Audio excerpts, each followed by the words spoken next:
Entenda o que é o Talibã do Afeganistão e saiba quem está na liderança do grupo fundamentalista. O avanço dos talibãs no Afeganistão. A milícia islamista entra em Cabul e o presidente Ashraf Ghani abandona o país.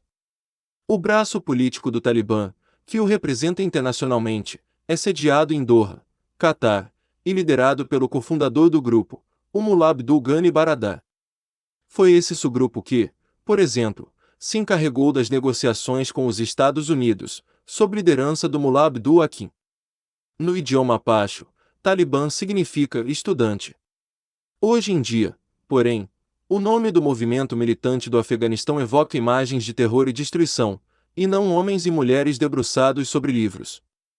Depois que o Talibã completou sua tomada do país, no domingo, 15 de agosto, ao ocupar a capital, Cabul, e se instalar no Palácio Presidencial, centenas de civis invadiram a pista do aeroporto local, em pânico.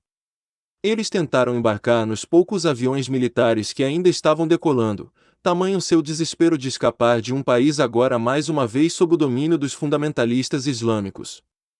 Mas quem é o grupo ultraconservador que tanto medo inspira, no Afeganistão e mais além? Há uma clara hierarquia dentro do grupo islamista, cujo líder supremo desde 2016 tem sido Mavlavi Batullah Akhundzada. O erudito religioso é a autoridade máxima em todas as questões políticas, religiosas e militares, apoiado por 3 vices e 1 ministros encarregados de áreas como Forças Armadas, Serviço Secreto e Economia. Constituído por 26 membros, o Rabari Shura Uketa Shura é a mais alta autoridade consultiva. Avanço do Talibã ocorreu mais rápido do que prevíamos, admite Biden. Finanças do Talibã. O grupo militante faz muito dinheiro com a exportação de ópio e heroína. A Organização das Nações Unidas, ONU, estima o faturamento com o comércio ilícito de drogas, apenas em 2018 e 2019, em mais de 400 milhões de dólares, o que equivale a 60% da renda total dos talibãs. Outras fontes de renda são mineração, impostos e doações, segundo o analista de política econômica Hanif Sufizada, do Centro de Estudos sobre o Afeganistão. Supõe-se que alguns países também transfiram dinheiro diretamente para o Talibã. Afeganistão pode ter implicações de longa duração para Biden, diz Partido Socialista dos Estados Unidos.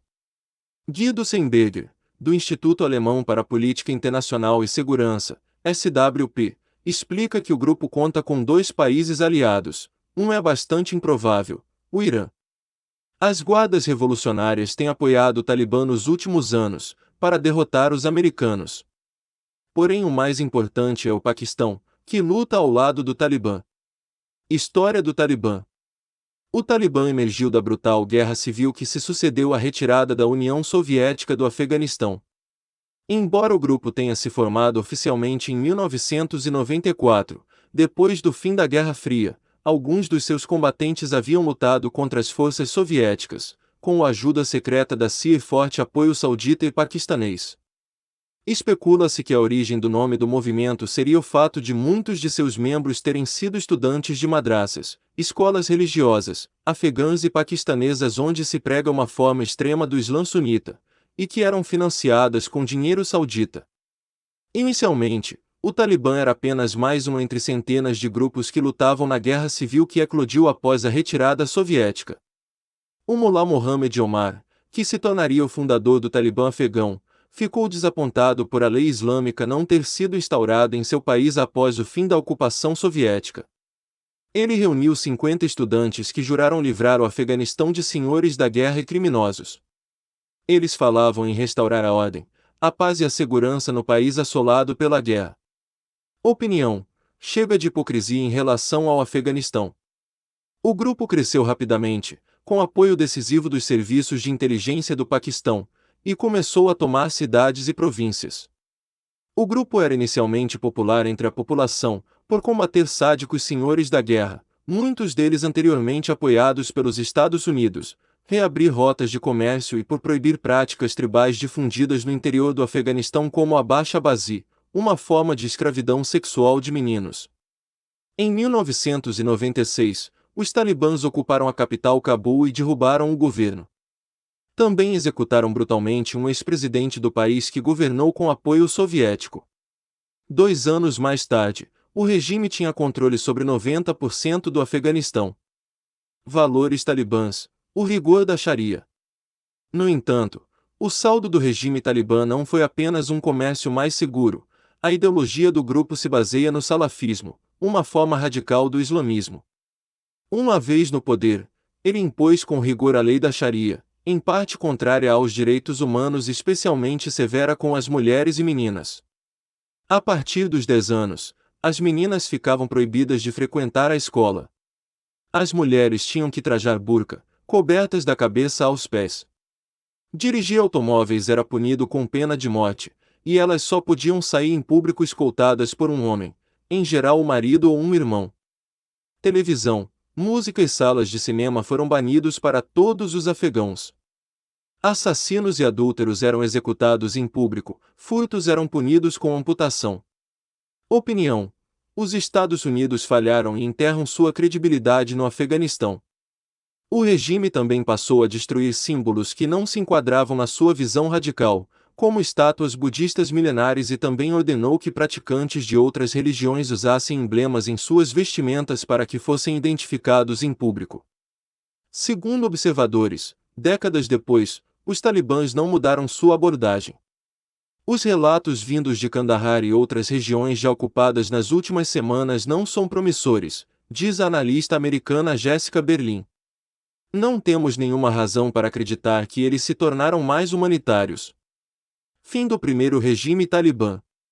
A comunidade internacional passou a tratar como para o Afeganistão sob regime talibã, devido às infrações dos direitos humanos, mas não interveio até depois dos atentados terroristas de 11 de setembro de 2001, que fizeram 3.000 vítimas nos Estados Unidos. O líder Osama Bin Laden, que orquestrara os ataques com sua rede terrorista Al-Qaeda, encontrou asilo no Afeganistão. Quando o Talibã se recusou a entregá-lo, os Estados Unidos, sob o presidente George W. Bush, invadiram o país e acabaram por derrubar o governo extremista. Ressurgência talibã. Em 2018, o governo americano do presidente Donald Trump começou a negociar um tratado de paz com o Talibã, sem incluir o governo eleito. Líderes do grupo foram soltos a pedido do governo republicano. Conversações internas de paz entre o governo afegão e os rebeldes se iniciaram em setembro de 2020, mas logo se estagnaram. Trump também passou a retirar tropas do país nas semanas finais do seu mandato e estabeleceu que todos os soldados sairiam em maio de 2021. Em abril de 2021, o presidente Joe Biden anunciou um adiamento, determinando que as forças dos Estados Unidos e da Organização do Tratado do Atlântico Norte, OTAN, se retirariam do Afeganistão até 11 de setembro, 20º aniversário dos atentados de Nova York e Washington. Pouco depois, o prazo foi antecipado para o fim de agosto. Serviços de inteligência dos Estados Unidos previam que Cabul poderia se manter por mais alguns meses após saída americana. Mas críticos expressaram apreensão pela rapidez da saída das tropas, temendo que o país caísse no caos, e que o governo democraticamente eleito não fosse capaz de manter o poder. Tudo indica que eles estavam com a razão. O ministro do Interior afegão, Abdul Sattar Mirzaval, assegurou em uma mensagem na televisão que Cabul não será atacada e que a transferência do poder para um governo de transição será pacífica.